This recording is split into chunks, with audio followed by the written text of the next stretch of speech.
You will hear a secret whispered through cypress and mud, a secret that clings to wet boots and to the hush of porches where neighbors pretend not to recall.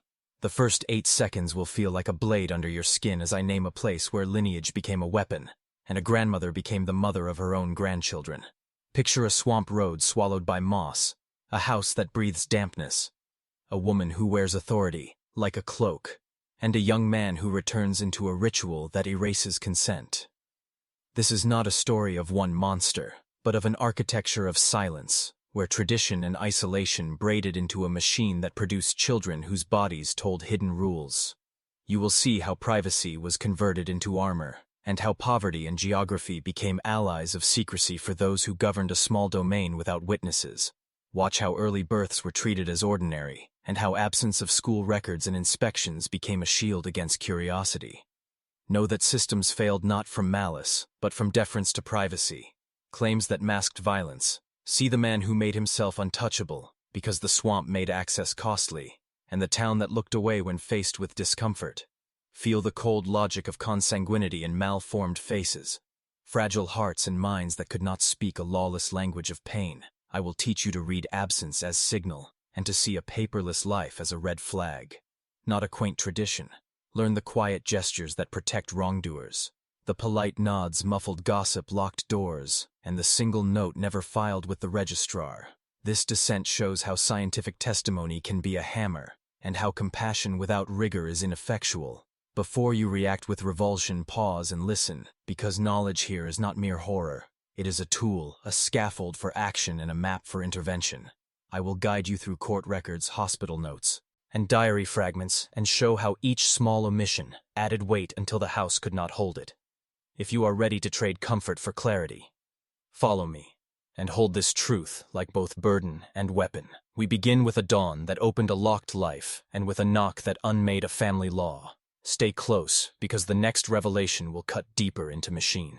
Now learn how isolation refines authority into law, and how a remote property can become a sovereign domain, where one voice shapes reality and others accept it as truth.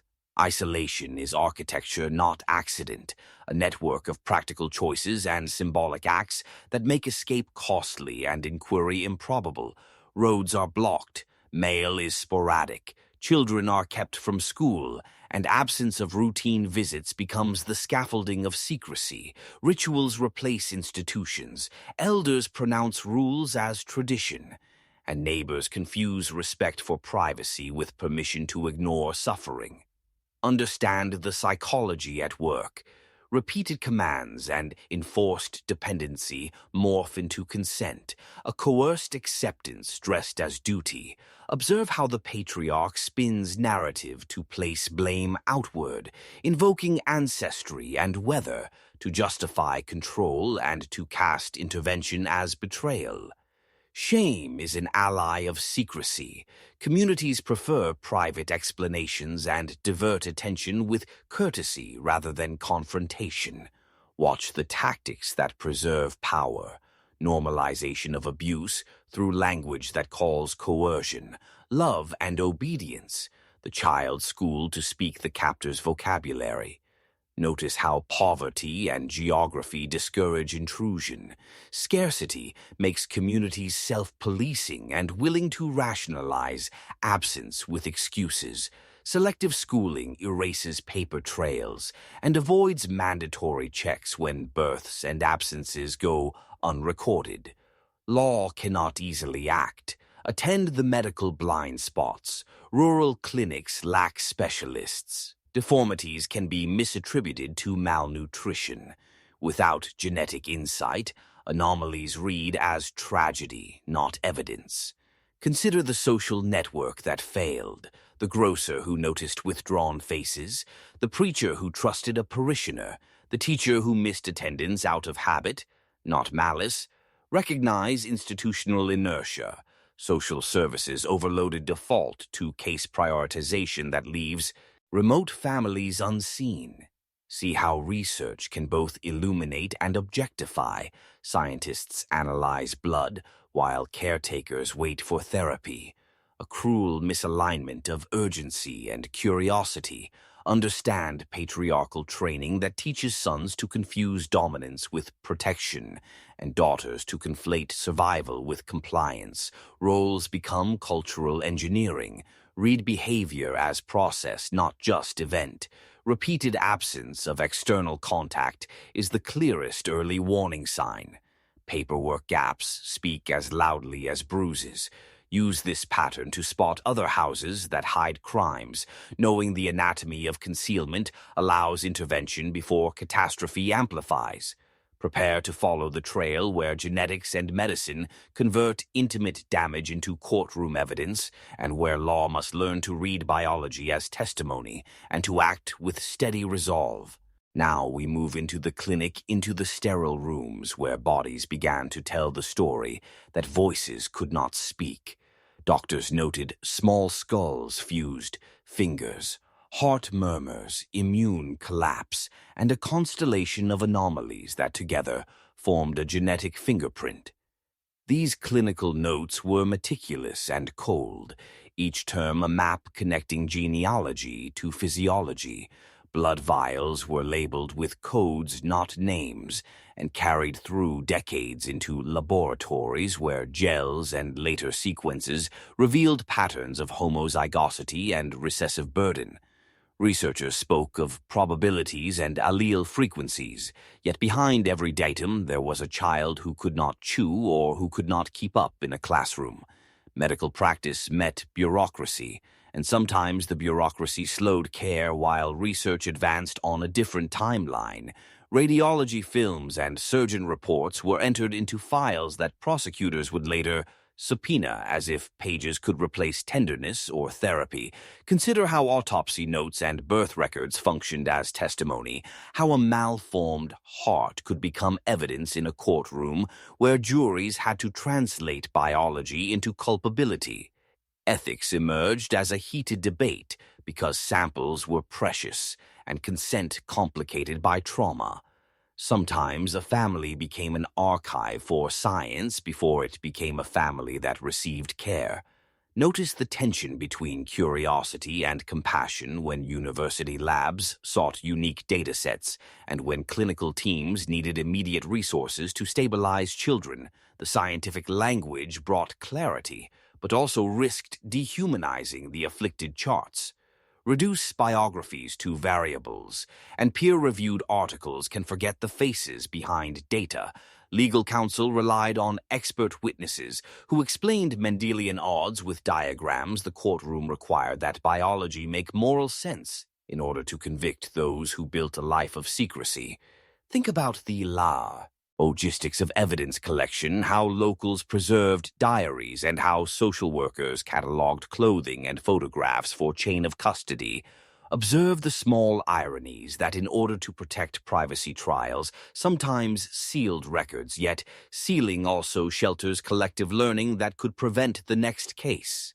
This is where policy must act to ensure that research returns benefit to survivors and that clinical interventions are prioritized over careerist publication.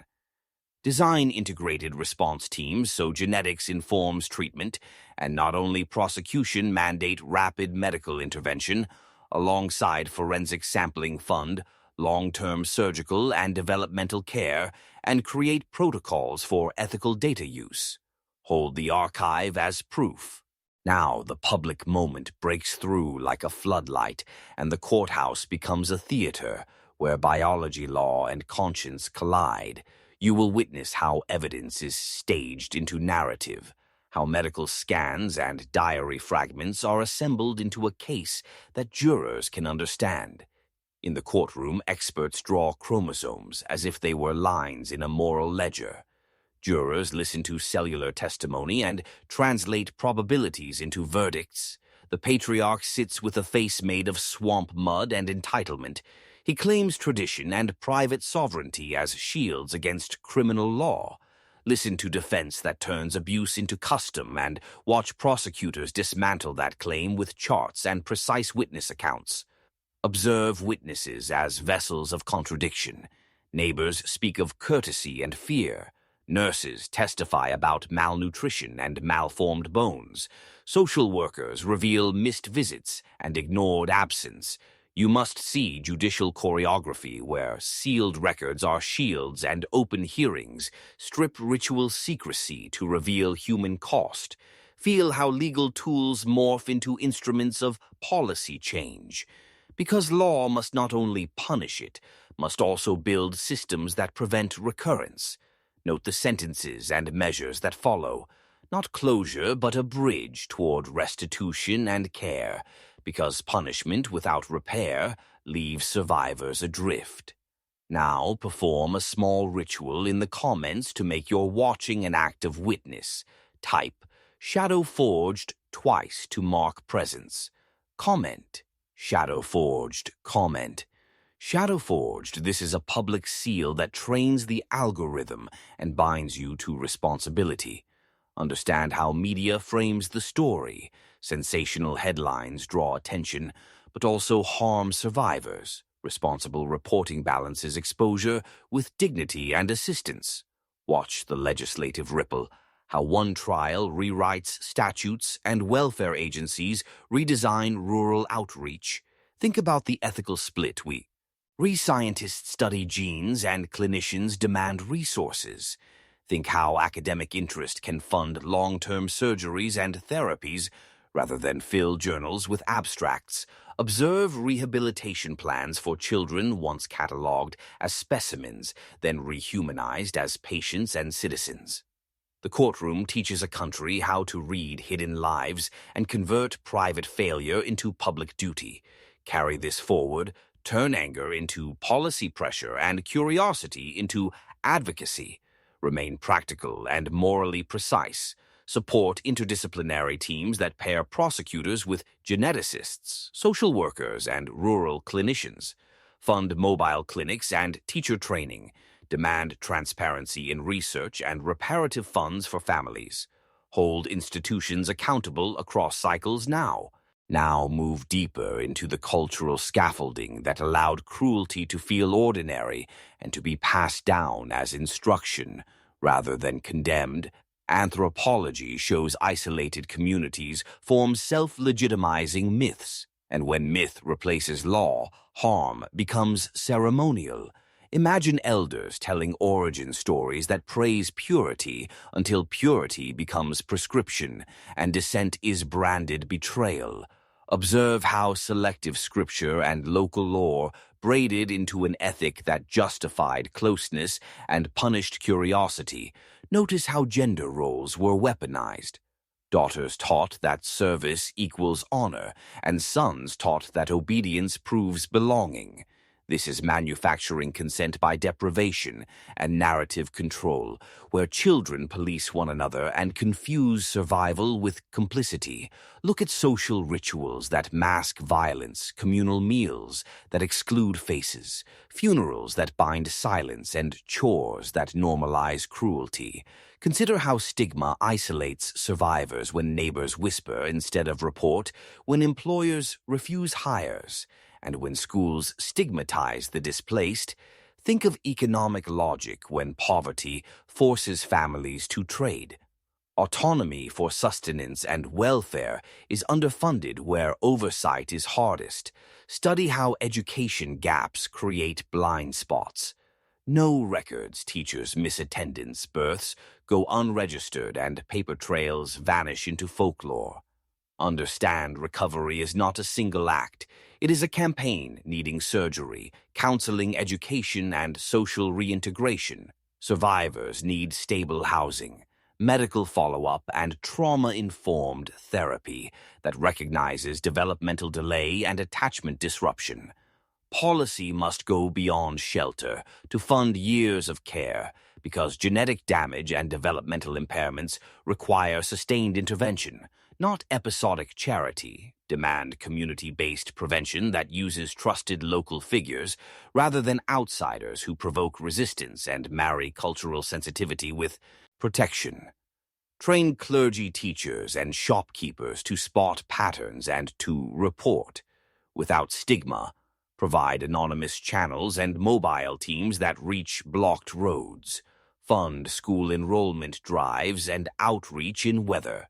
Sensitive ways insist health departments track congenital anomalies as red flags, support vocational pathways for survivors to reduce economic motives for secrecy, and fund scholarships that counter stigma with opportunity. Tie research funding to direct community benefit so labs return resources and training, not only papers and prestige. Promote media responsibility that centers survivor dignity and directs visibility into funding, not sensationalism. This is work to rebuild institutions and culture until a child hidden by swamp or mountain is visible to civic duty and protected by routine, not heroism. Do not wait. Speak and act now. Now we enter the institutional engine, the hidden geometry that decides who is seen, who is helped, and which suffering becomes public, and which remains archived and forgotten. This is where funding flows and prestige set priorities, and where human pain is assessed through budgets, publication cycles, and career incentives. Not only through compassion. Picture grant panels as modern councils whose decisions channel research toward headline-friendly anomalies, while slow patient care is starved of attention. See how review boards reward novelty and neat results and ignore messy long-term commitments that clinics need to treat. Generations of harm.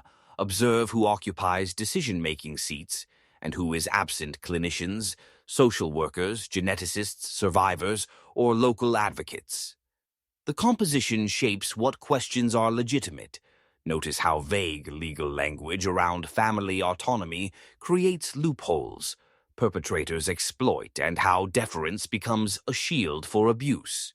Trace data from bedside to lab. How consent is obtained in trauma. How samples are stored, who controls access, and who profits from findings. Understand the perverse incentive that turns survivors into datasets when academia values unique cases more than durable interventions, and clinics beg for follow-up resources. Watch media as both lever and threat. It forces action, and then can commodify trauma, leaving survivors exposed and stigmatized. Study training gaps in rural responders. Social services and schools that make warning signs invisible and demand investment in specialized outreach and rapid response teams, demand interdisciplinary structures, pairing prosecutors with geneticists, social workers, rural clinicians, and community liaisons, so evidence leads to care, not only conviction. Advocate for full funding transparency, require disclosure of donors and mandates that return care to participants. Not footnotes in papers, insist on it. Recall research agreements where grants fund surgeries, term therapies, and local capacity building instead of distant prestige publications. Push legal reform clarifying consanguinity, coercion, and exploitation in closed households, so prosecutors have tools and courts can weigh cultural claims without excusing harm. Sponsor mobile clinics, mandated school enrollment, and weather-resilient outreach. So geography is never immunity for abuse. Create audit trails tracking agency responsiveness.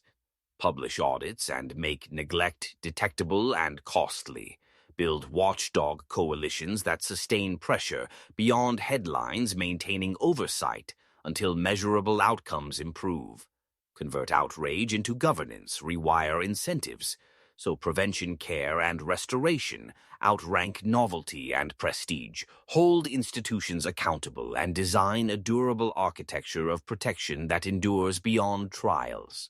You are now at the end of a descent that began with a single knock and a single escape, and now you must carry what you learned as discipline, not spectacle. Let this story teach you to read absence as loudly as presence. Missing school rolls, unregistered births, and blocked roads are signals that demand action.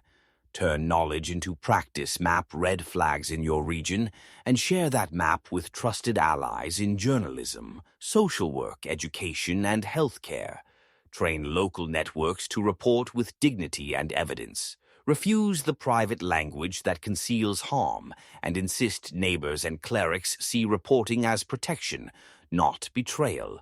Push for sustained funding and mobile clinics that operate year-round rather than grants that vanish when cameras leave.